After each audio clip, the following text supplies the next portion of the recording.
Students, बीबी नगर के आज के कार्यक्रम में हमारे बीच उपस्थित संसद के मेरे साथी और लोकसभा के सदस्य कोमाती रेड्डी वेंकट रेड्डी जी, संस्था के डायरेक्टर विकास पाटिया जी, राहुल जी, अग्रवाल जी, सभी उपस्थित फैकल्टीज, स्टूडेंट्स, भाई और बहन, आज आप सब लोगों ने जो स्टूडेंट फर्स्ट ईयर में एडमिशन लिया है उन्होंने चरम शपथ लिया। और जब मैं शपथ आपको लिखवा रहा था तब मेरे मन में आ रहा था कि आज से सदियों पहले, हजारों साल पूर्व एक देश में सोच यानी कि विचार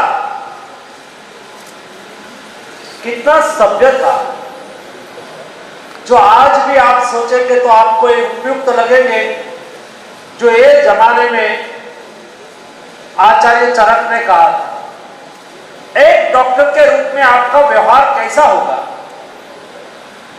एक डॉक्टर के रूप में आप आपकी ड्यूटी कैसे अदा करेंगे, जब आप ड्यूटी अदा करेंगे तब कौन सी डिसिप्लिन आपको फॉलो करना है। एक चरक शपथ में उन्होंने हजारों साल पहले हमारे सामने रखा था। ये बताता है कि इंडिया के विचार, इंडिया की सभ्यता, इंडिया की सोच बहुत पुरानी है।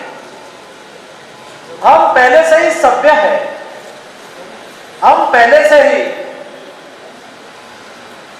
मैं कह सकता हूं कि हम विकसित थे, फिर हम विकसित हो रहे हैं। हम सब स्टूडेंट यहां बीबी नगर एम्स में अभ्यास कर रहे हैं, तब जब मैं यूथ के साथ मिलता हूं, यूथ की एनर्जी को देखता हूं, यूथ की एनर्जी के साथ मुझे सिनर्जी भी दिखती है। आप मेडिकल साइंस के स्टूडेंट हैं, आप एक ऐसे इंस्टीट्यूट में अभ्यास कर रहे हैं जो इंस्टीट्यूट देश में टर्शरी केयर के लिए सबसे ऊपर है। और आप जब इतनी बड़ी इंस्टीट्यूट में अभ्यास कर रहे हैं या तो फैकल्टीज के रूप में काम कर रहे हैं, तब दोस्तों मेरा मानना है कि आपका दायित्व बहुत बढ़ जाता है। जब पेशेंट एम्स में आते हैं तो बहुत बड़ी अपेक्षा के साथ आते हैं। डिस्ट्रिक्ट लेवल के अस्पताल ने जब रिकमेंडेशन कर दिया हो कि अभी मेरा बहस का काम नहीं है, आप ऊपर जाइए, आप एम्स में बताइए। और आज देश में भी यही माइंडसेट है कि लास्ट में हमने एम्स में दिखा दिया, लेकिन एम्स के डॉक्टर ने बोल दिया कि अभी आपको उसमें रिजल्ट मिलना संभव नहीं है, तो देश में माना जाता है कि और उसका इलाज नहीं है। दोस्तों, ऐसे इंस्टीट्यूट में आप पढ़ाते हैं, ऐसे इंस्टीट्यूट में आप पढ़ रहे हैं, तब आपको कई जिम्मेवारियों के साथ कमिटमेंट और डेडिकेशन से काम करना आवश्यक हो जाता है। दोस्तों, देश में तो आवाज आ रहा है, गुजरात ऊपर नीचे,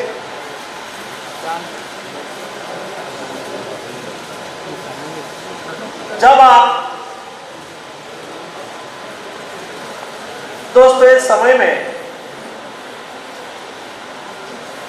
आप एम्स के स्टूडेंट के रूप में अभ्यास कर रहे हैं, जिस समय में देश में बहुत बड़ा बदलाव हो रहा है, देश बदल रहा है, देश आगे बढ़ रहा है। दोस्तों, नया भारत का निर्माण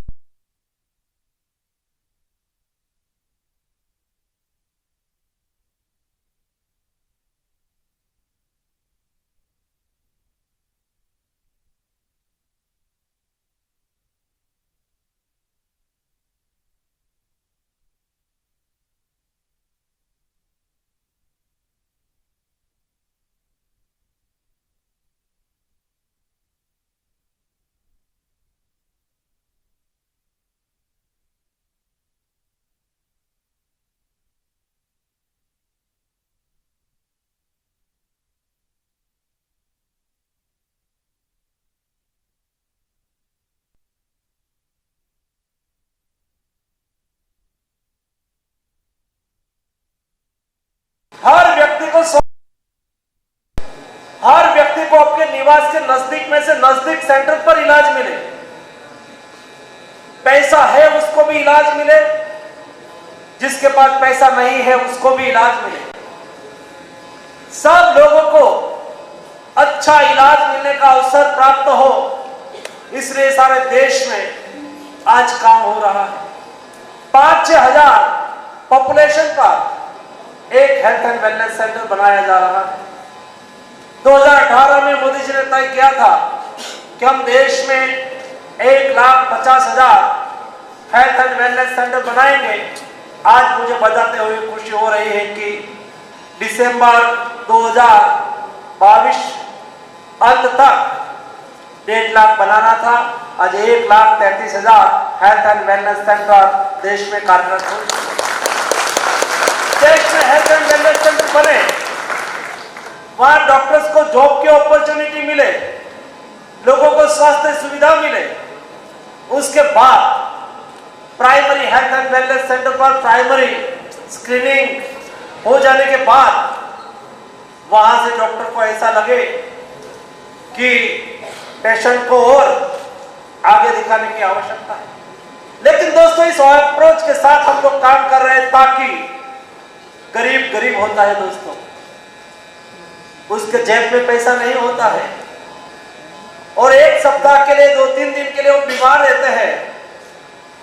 इतने दिनों की उसकी आय, उसकी मजदूरी बढ़ती है और उसको मजदूरी से गैप होता है। हर दिन का कमाई के हर दिन खाने वाले लोग पर उसकी बहुत बड़ी नेगेटिव इफेक्ट होती है। आज तक ये चलता था कि प्राइमरी हेल्थ सेंटर पर आए, डॉक्टर ने बोल दिया कि आप डिस्ट्रिक्ट अस्पताल में बताइए, सर्जन को बताइए, तो फिर पेशेंट वहां से जाता था। जब पेशेंट डिस्ट्रिक्ट हॉस्पिटल पे जाएंगे तब उसके जेब में पैसा चाहिए, उसके साथ एक सपोर्टर चाहिए, वो भी उसके परिवार के दूसरे सदस्य को लेके जाने पड़ता था और वहां उसका इलाज होता था तो खर्च भी होता था। लेकिन हमने सुनिश्चित किया टेली कंसल्टेशन के माध्यम से 1,50,000 हेल्थ एंड वेलनेस सेंटर को स्पोक बनाने के लिए कार्य करना चालू किया। डिस्ट्रिक्ट अस्पताल या तो एम्स वो हब बने, health and wellness centre spoke बने। हब एंड स्पोक के माध्यम से टेली कंसल्टेशन के आधार पर एक एक्सपर्ट डॉक्टर की एडवाइस एक गांव के गरीब परिवार को अपने नजदीक के हेल्थ एंड वेलनेस सेंटर पर मिल जाए, इस दिशा में काम चालू हुआ। आज मुझे खुशी हुई हमारे एम्स में भी यहाँ टेली कंसल्टेशन का व्याप बढ़ाने के लिए व्यवस्था की गई। दोस्तों, उससे 2 फायदा होगा।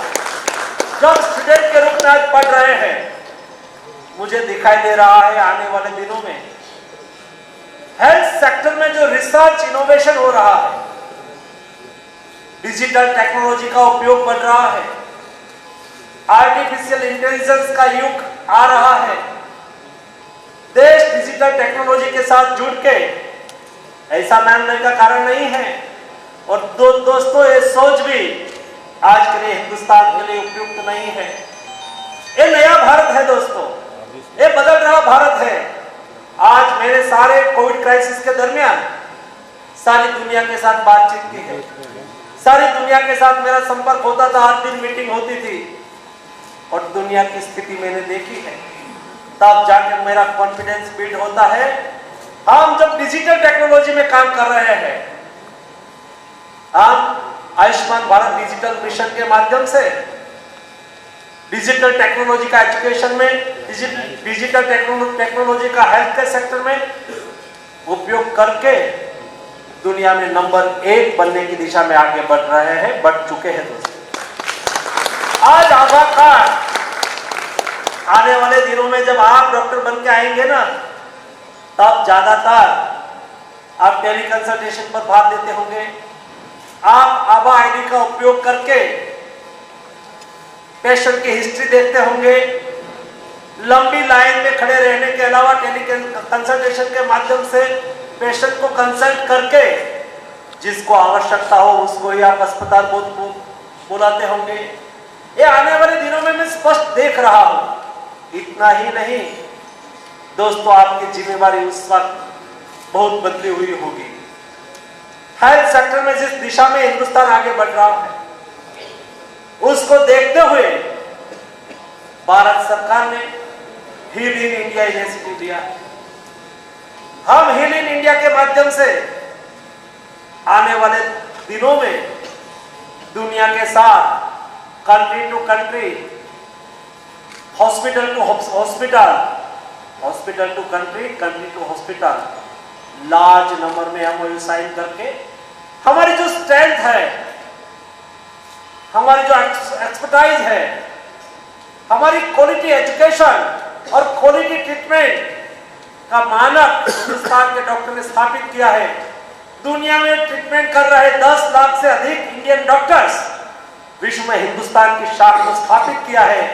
और उसको देखते हुए मुझे स्पष्ट दिखाई दे रहा है, आने वाले दिनों में हील इन इंडिया के माध्यम से दुनिया ट्रीटमेंट कराने के लिए बहुत मोटी संख्या में, विशाल संख्या में इंडिया में आने वाली।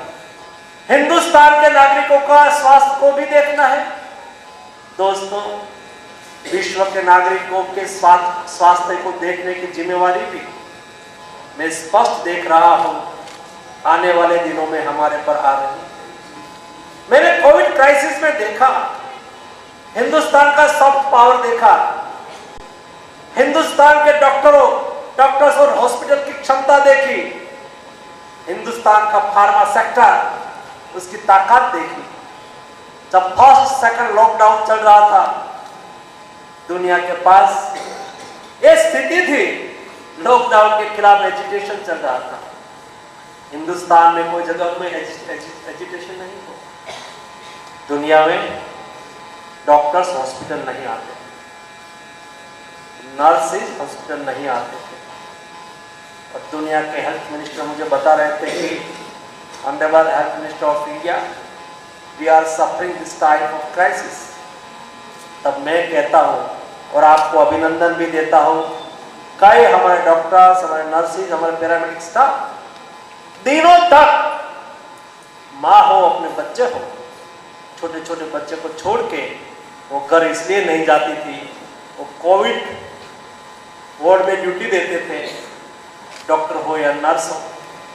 उसको ऐसा लगता था कि मैं यहाँ से जाऊँगा, मेरे बच्चे को मिलूँगा, मेरे फैमिली को मिलूँगा, शायद वो भी संक्रमित हो जाएंगे। दोस्तों, कई डॉक्टर्स, कई नर्स ने अपना स्वयं को खपा दिया, लेकिन देश के प्रति अपनी ड्यूटी नहीं छोड़ी। दोस्तों, इसलिए मैं आप सबको एक बार हार्दिक बधाई देता हूं। और उसका रिफ्लेक्शन दुनिया ने देखा। हमारे डॉक्टर्स, हमारे नर्स, हमारे पैरामेडिक स्टाफ कमिटमेंट और डेडिकेशन से कैसे काम करते हैं। दूसरा, जिसको हम डेवलप्ड कंट्री कहते हैं और उन्होंने ही मानक स्थापित किया हो, हम उसको फॉलो करते आए हैं। ठीक है, दुनिया में जहां कुछ अच्छा हो रहा है उसको सीखना चाहिए, समझना चाहिए, उसके लिए मना नहीं है। लेकिन दोस्तों, आज समय ये आया है, इंडिया ने मानक स्थापित किया हो, दुनिया उसको फॉलो करने लगी।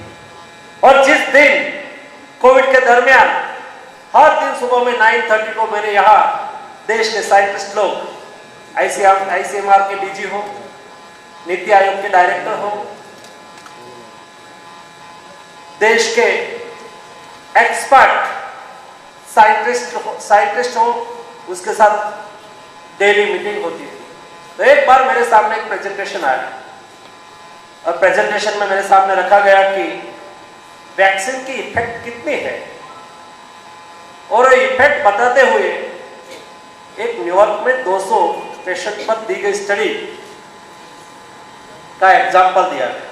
मेरे सामने रखा कि न्यूयॉर्क में 200 लोगों पर है, वॉशिंगटन यूनिवर्सिटी में स्टडी हुई और उसमें ये निष्कर्ष निकल के आया।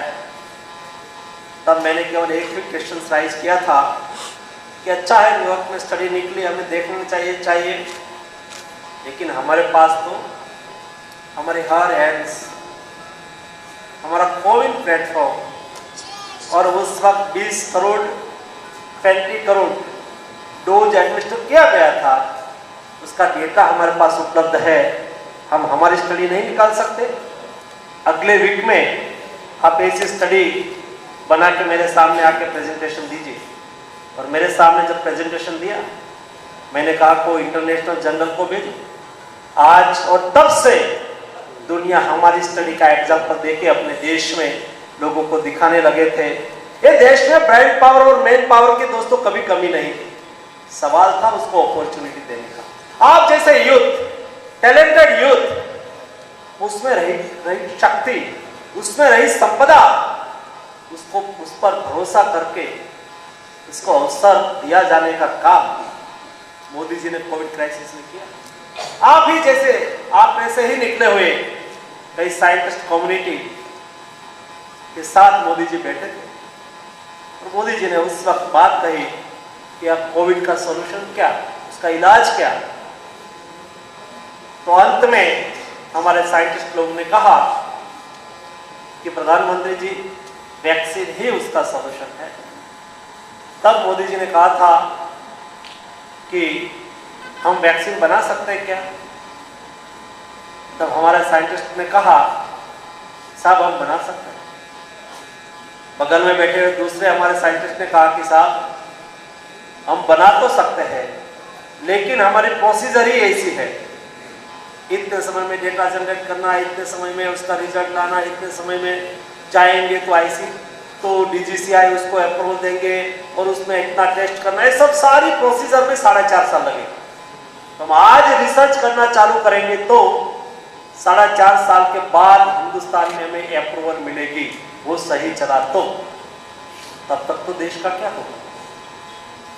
तो मोदी जी ने पूछा कि क्या करना चाहिए, वर्ल्ड में बेस्ट प्रैक्टिस क्या है, उसका अध्ययन करके हम हमारी प्रैक्टिस में परिवर्तन नहीं कर सकते क्या, ताकि क्वालिटी में भी बार्गेनिंग ना हो और हम देश को बेस्ट आउटपुट भी दे पाए। इतना कह के मोदी जी मीटिंग से निकले थे, लेकिन उसके बाद की जिम्मेवारी एज ए हेल्थ मिनिस्टर मेरी बन जाती थी। हमने उस विषय पर काम करना चालू किया। साइंटिस्ट कम्युनिटी को कहा आप आगे बढ़िए, जो रूल्स रेगुलेशन में बदलाव करना है वो हमारा काम है, आप सुझाव दीजिए, उसके आधार पर हम बदलाव करते जाएंगे। मुझे खुशी इस बात की है कि देखो रिसर्च दुनिया में ही होता है, ऐसा नहीं हम नहीं कर सकते, ऐसा भी नहीं। हमारे ही साइंटिस्ट लोगों ने देश में वैक्सीन का रिसर्च किया, दुनिया में रिसर्च होके फर्स्ट डोज 20 दिसंबर 2020 में लगा था। उसके 29 डेज के बाद, 1 महीने के बाद इंडिया में इंडियन रिसर्च, इंडिया में ही मैन्युफैक्चरिंग हुआ फर्स्ट डोज 19 जनवरी 2021 में हमने लगा दिया।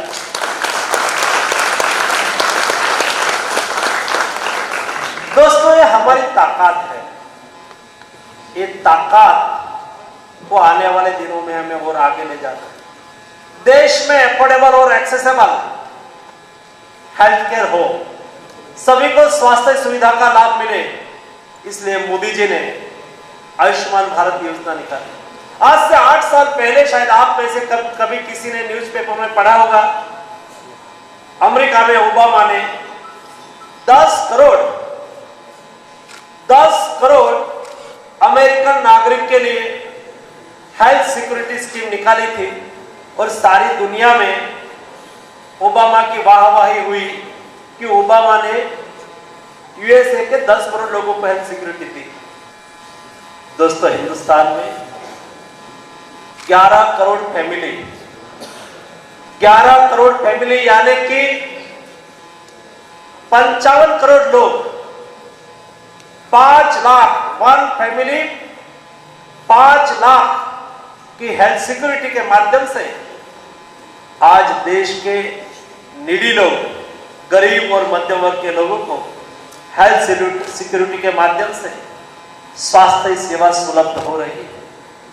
आने वाले दिनों में हेल्थ सेक्टर में जिस गति से रिफॉर्म हो रहा है, जिस गति से बदलाव हो रहा है, उसका लाभ दोस्तों आपको मिलने वाला है।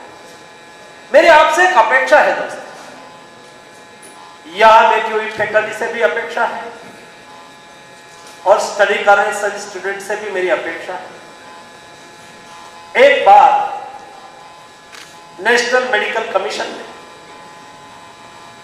सिलेबस में क्या रिफॉर्म करना चाहिए और कैसा सिलेबस होना चाहिए उसके लिए एक दिन का वर्कशॉप रखा था। तो उसमें देश के मेडिकल कॉलेज के प्रिंसिपल इनवाइटेड थे, एक्सपर्ट लोग इनवाइटेड थे। ऐसा करके 300-400 लोगों का कोरम था। तो उसके समापन समारोह में मुझे बुलाया गया। तो मैं मेरे समापन समारोह के भाषण में कहा कि हेल्थ को एक्सेसिबल और एफोर्डेबल बनाने की जिम्मेवारी ये आप लोगों की है। तो मैंने कहा स्वाभाविक तौर पर आपको लगा होगा कि हमारे प्रिंसिपल और हमारी फैकल्टीज की एक्सपर्ट लोगों की जवाबदारी कैसे हो सकती है, ये तो सरकार की जवाबदारी होगी, लेकिन ये मंत्री जी तो हमारे पर डाल रहे हैं। स्वाभाविक तौर पर पहली दृष्टि से तो उसको ऐसा ही लगा होगा, लेकिन मैंने उसको उस वक्त कहा ये जिम्मेवारी आपकी इसलिए है, जब स्टूडेंट मेडिकल कॉलेज में दाखिल होते हैं, प्रवेश लेते हैं, 5 साल तक वो कॉलेज में रहते हैं। दोस्तों, एजुकेशन केवल हाथ से लिखा हुआ एजुकेशन, ये पूर्ण एजुकेशन नहीं है। पढ़ा हुआ एजुकेशन पूर्ण एजुकेशन नहीं है। लिखना, पढ़ना, एग्जाम में पास हो जाना, ये तो सब करना ही करना है। मन से, मस्तिष्क से ये प्रोसेस चलती रहती है। लेकिन मैंने कहा कि एजुकेशन का एक पैरामीटर हार्ट से निकलता है, वो हृदय से निकलता है। नई जनरेशन को, स्टूडेंट को हृदय का एजुकेशन देना होगा, उसको हार्ट का, फीलिंग का एजुकेशन देना होगा। उसको 5 साल तक कंटिन्यू से पढ़ाना है कि हेल्थ है, कॉमर्स नहीं है दोस्तों, हेल्थ है, सेवा है। और आप सेवा के यज्ञ में शामिल हो रहे हैं। आपकी देश के नागरिक की स्वास्थ्य के प्रति बहुत बड़ी जिम्मेवारी आने वाली है। आप डॉक्टर बनके देश के निर्माण में आप कंट्रीब्यूशन करने वाले हैं। देश के नागरिक स्वस्थ होगा तो सोसाइटी स्वस्थ होगी, समाज स्वस्थ होगा। स्वस्थ समाज ही समृद्ध राष्ट्र का निर्माण कर सकता है। समृद्ध राष्ट्र के निर्माण की एक नींव, एक ईंट, एक पत्थर के रूप में एज ए डॉक्टर हमारा भी दायित्व है। और जब आप डॉक्टर बन के बाहर आए, जब हम चरक संहिता में, चरक शपथ में देखा, दोस्तों हमें कमिटमेंट और डेडिकेशन से काम करना होगा। हेल्थ एक्सेसिबल करना है। आज मेरे पास कई रिकमेंडेशन आते हैं, ऑनरेबल एमपी जैसे लोगों का कॉल आता है कि मंत्री जी आप कहिए हमारा जो बॉन्ड है ना, मैं बॉन्ड पे काम करना नहीं चाहता हूं। मैं बॉन्ड को पैसा के रूप में दे दूं, लेकिन मैं प्राइवेट अस्पताल में जाना चाहता हूं, सिटी में रहना चाहता हूं? जी नहीं। हमें हमारी न्यू जनरेशन को सिखाना है, हमारा भी एक दायित्व है दोस्तों। आज देश के जवान, देश के सैनिक, मैं एक बार सियाचिन ग्लेशियर गया था। सियाचिन ग्लेशियर चाइना के साथ जुड़ी हुई हमारी बॉर्डर है, उत्तरांग हिमालय की शिखाएं हैं वहां पर। और मैं जब गया तब देश में समर चल रहा था, 45 डिग्री टेम्परेचर था। और जब मैं हिमालय के उत्तुंग शिखर सियाचिन ग्लेशियर के बॉर्डर पर हमारे जवान को मिलने के लिए गया, वहां -40 डिग्री टेम्परेचर, -40 डिग्री टेम्परेचर में हमारे जवान वहां देश के लिए, देश की सेवा के लिए खड़े थे। दोस्तों, एकदम लो ऑक्सीजन था, तेजी से विंड फ्लो हो रहा था। मेडिकल साइंस ऐसा कहता है कि सियाचिन ग्लेशियर पर सैनिक अपनी ड्यूटी के लिए जाते हैं, 6 महीना वहां ड्यूटी करते हैं, तो उसकी एज 3 साल कम हो जाती है। लेकिन भी हमारे जवान मना नहीं करते हैं, वो अपना दायित्व अदा करने के लिए वहां उपस्थित रहते हैं और मातृभूमि की रक्षा करते हैं। ये हमारे जवान वहां अपना दायित्व निभा रहा है, तो हमारा दायित्व एज ए डॉक्टर क्या है? मैं मानता हूं कि एज ए डॉक्टर, हम डॉक्टर बनने के बाद मेरी फैकल्टीज, मेरे स्टूडेंट को हमेशा ये बताए कि देश के गरीब से गरीब व्यक्ति इलाज से वंचित न रहे, इसलिए मैं 1, 2 साल, 3 साल मेरा कर्तव्य वहन करने के लिए मैं हेल्थ एंड वेलनेस सेंटर पर चले जाऊं। मैं सामने से कहूं कि मैं हेल्थ एंड वेलनेस सेंटर पर 3 साल काम करूंगा, 1 साल काम करूंगा, बोर्ड की कोई आवश्यकता नहीं है। मैं गांव के गरीब लोगों की सेवा करने के लिए 2 साल, 1 साल मैं मेरी ड्यूटी सामने से अदा करूं, ऐसे हम न्यू जनरेशन को तैयार कर पाएंगे। एक बार जो मेरे डॉक्टर, देश में 12 लाख से अधिक डॉक्टर के मन में यह विचार आए कि जी नहीं, मेरा भी देश के प्रति कर्तव्य है और मुझे भी मेरे देश के गरीब और मेरे देश के गांव के लोगों के प्रति दायित्व अदा करने के लिए कुछ करना है, तब जाके हेल्थ एक्सेसिबल हो जाए। और दोस्तों, हेल्थ अफोर्डेबल कैसे होगा? जैसा मैंने कहा, हेल्थ हमारे आजीविका का साधन हो सकता है। मैं ऐसा नहीं कहता हूं कि हम सब लोग फ्री सेवा दे दें, जी नहीं। आजीविका के लिए कमाना आवश्यक होता है, कमाना भी चाहिए, हमारी आजीविका चलनी भी चाहिए। लेकिन जब पेशेंट हमारे सामने आता है ना, उसके जेब में है नहीं है, उसका ख्याल भी हमारे ध्यान में होना चाहिए। उसके पास नहीं, हमारी फीस क्या है?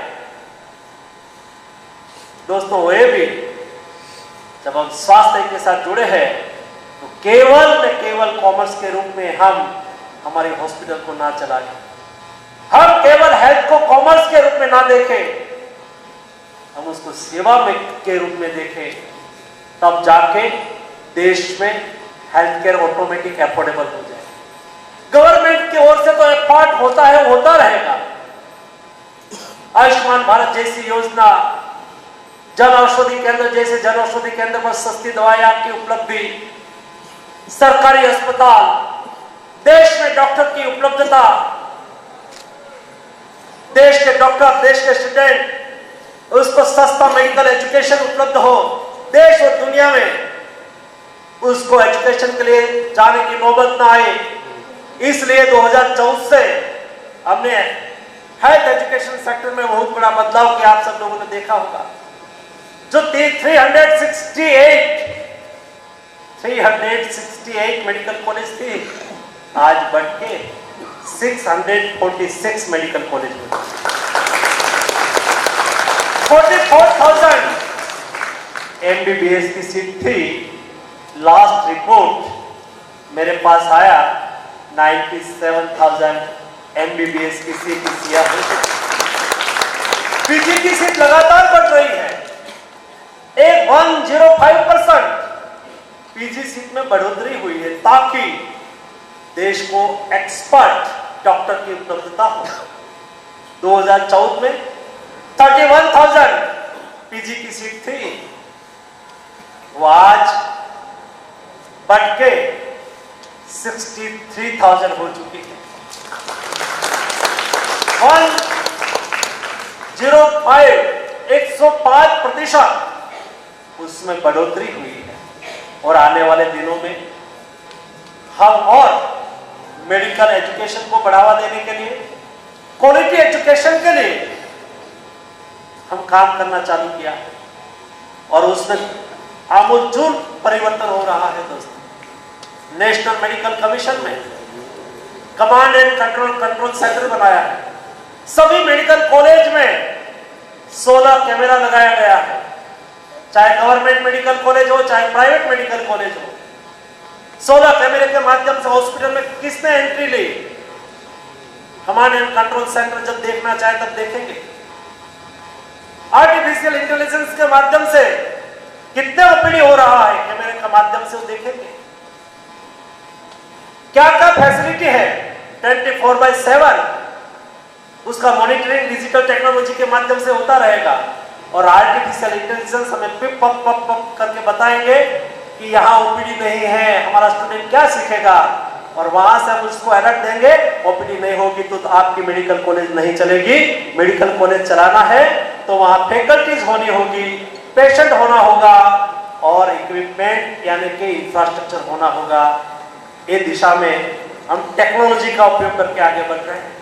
हमें देश में क्वालिटी एजुकेशन देना है, देश में एक्सेसिबल और अफोर्डेबल हेल्थ केयर उपलब्ध कराना है और देश में हेल्थ फोर्स तैयार करके देश की रिक्वायरमेंट को भी पूरा करना है और दुनिया को भी मदद करना है। दोस्तों, हम भारत है, हमें हमारी विरासत से प्रेरणा लेना है। हम केवल अपना ही सोचने वाले लोग नहीं हैं। मुझे पता है, मुझे याद है, देश में 23 मार्च 2020 को लॉकडाउन लगाया गया और 4 अप्रैल 2020 को प्रधानमंत्री जी ने मुझे कॉल किया और मुझे कहा कि दुनिया से खबर आ रही है और मुझे कॉल आ रहा है, देश में हाइड्रोक्सी क्लोरोक्विन और एजिथ्रोमाइसिन की स्थिति क्या है। मैंने एनालिसिस करके रिपोर्ट दिया और मैंने तो इतना ही कहा था कि देश के लिए कोई दिक्कत नहीं है, पर्याप्त मात्रा में हाइड्रोक्सी क्लोरोक्विन एंड एजिथ्रोमाइसिन है। तब दोस्तों मोदी जी ने मुझे कहा था कि देश के लिए तो है, लेकिन हम वसुधैव कुटुंबकम के विचार के वाहक हैं। हम दुनिया को परिवार मानते हैं और दुनिया को मदद करना ये हमारा दायित्व है। और उस वक्त मैंने देश के सभी फार्मा इंडस्ट्रीज को नोटिफिकेशन निकाल के सभी स्टेट गवर्नमेंट और कलेक्टर को कहा था कि सभी फार्मा इंडस्ट्रीज और उसमें काम करने वाले सभी एम्प्लॉइज के लिए लॉकडाउन पास दिया जाए ताकि फार्मा इंडस्ट्रीज चालू हो और देश की रिक्वायरमेंट भी पूरा करे और दुनिया को भी मदद करे। और देश में लॉकडाउन था, दुनिया के पास मेडिसिन नहीं थी।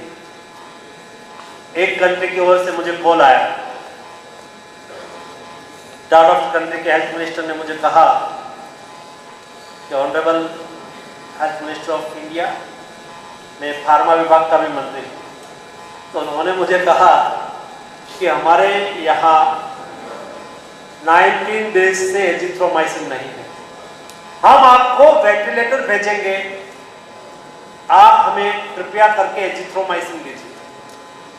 तब दोस्तों मैंने कहा था कि हमारे यहाँ वेंटिलेटर की जरूरत है, आप अवश्य भेजिए, लेकिन हमारी कोई शर्त नहीं है, आप प्लेन भेजिए, हम आपको एजिथ्रोमाइसिन देंगे। 150 कंट्री को हमने मेडिसिन उपलब्ध कराया। 150 कंट्री, 69 कंट्री ने किसी ने ट्वीट करके मोदी जी को थैंक यू कहा, किसी ने कॉल करके थैंक यू कहा। और जब ब्राजील का प्लेन यहां से हाइड्रोक्सीक्लोरोक्विन लेके ब्राजील पहुंचा तो वहां का प्रेसिडेंट ने मोदी जी के लिए ट्वीट किया कि आपने हमें हनुमान के रूप में प्लेन भेजा है और संजीवनी लेके हनुमान हमारे यहाँ आया है, ऐसा फीलिंग हमको हो रहा है। दोस्तों, हमारी विरासत ने हमें सिखाया है, हम केवल लाभ की बात करने वाले लोग नहीं हैं। लाभ की बात करना यानी कि मेरा कल्याण हो, मेरा भला हो, मेरे लिए सब कुछ हो, वो तो सब कुछ सोचेंगे, दुनिया की सभी सभ्यता सोचेगी। लेकिन हम तो हमारे घर के प्रवेश द्वार के ऊपर लिखते हैं लाभ के साथ शुभ। लाभ भी हो, मेरा भी कल्याण हो, लेकिन हम शुभ लिख के बताते हैं कि सामने वाले का भी कल्याण होना चाहिए, सामने वाले का भी भला होना चाहिए, दूसरे का भी भलाई में हम हमारी भलाई मानते हैं। इसलिए हमने हमारी रिक्वायरमेंट तो पूरी की, दुनिया को भी मदद किया। केवल मदद किया ऐसा नहीं, डेली 6 से 7 प्लेन, उस वक्त इंटरनेशनल फ्लाइट बंद थी, डोमेस्टिक फ्लाइट भी बंद थी, लेकिन हिंदुस्तान के हैदराबाद के एयरपोर्ट, अहमदाबाद के एयरपोर्ट, दिल्ली के एयरपोर्ट पर डेली 6 से 7 प्लेन लैंड होते थे केवल मेडिसिन लेने के लिए। हमने दुनिया को मेडिसिन दिया, उसके साथ हमारा जो बेसिक एथो है ना, हेल्थ हमारे लिए बिजनेस नहीं है।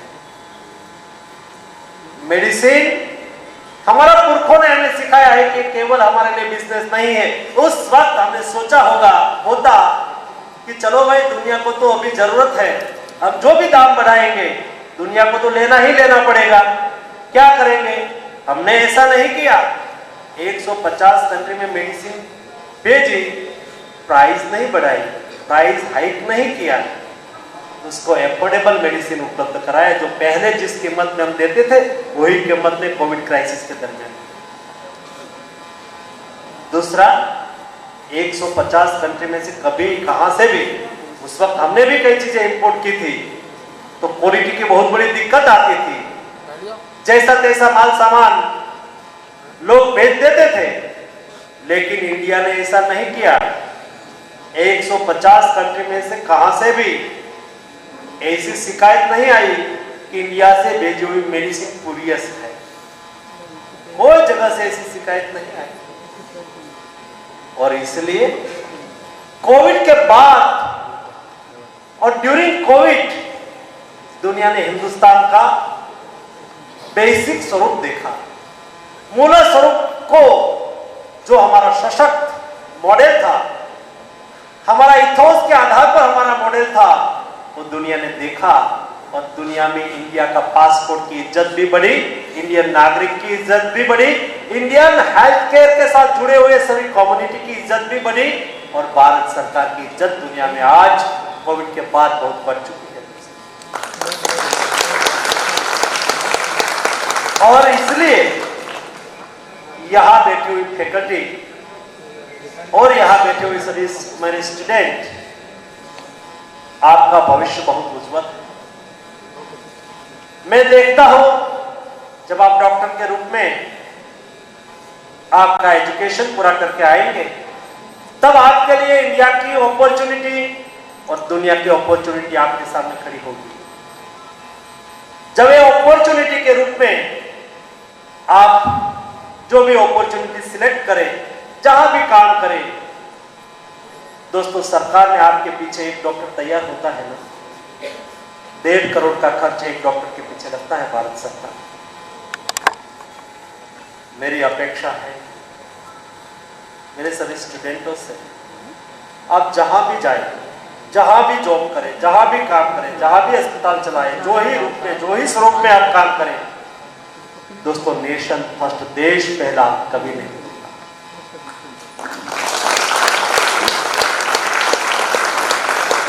मैं जो कुछ कर रहा हूं उसमें मेरा देश और मेरे देश के नागरिक, मेरे मरीज, और इसलिए हमारा शास्त्रों ने तो हमें यह भी सिखाया है हॉस्पिटल को हमारे देश के नागरिकों ने, हमारी सभ्यता ने मंदिर के रूप में देखा है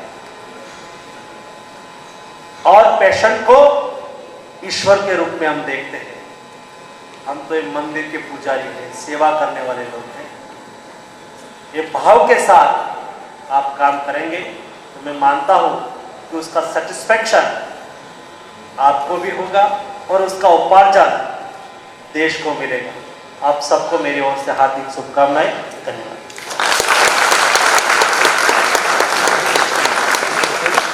धन्यवाद महोदय, आपका मार्गदर्शन हमें आगे भी प्राप्त होता रहे, हम ऐसी कामना करते हैं।